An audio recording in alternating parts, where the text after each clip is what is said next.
What comes before anything? What have we always said is the most important thing? Breakfast. Family. Family, right. We're family now. Come here. Oh, how lovely. One big happy family. I can't believe this family. My name is Julius, and I'm your twin brother. Oh, obviously. The moment I sat down, I thought I was looking into a mirror. You invited the whole family? Of course. Everyone, this is Ian.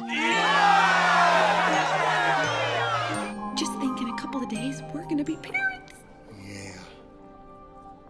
What if they don't like me? I mean, it's not like I wrote the book on fatherhood. Been trying all my life to get it right. I'm still screwing up. I'm calling a family conference. You tell your brother he messes with me, he messes with my whole family. We're a family. We stay together.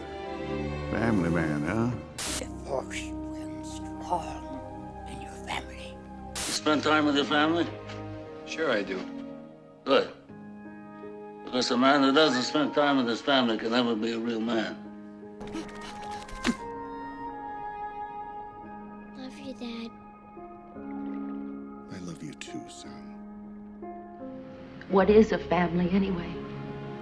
They're just people who make you feel less alone and really loved. And that's what you've done for me. Thank you for being my family.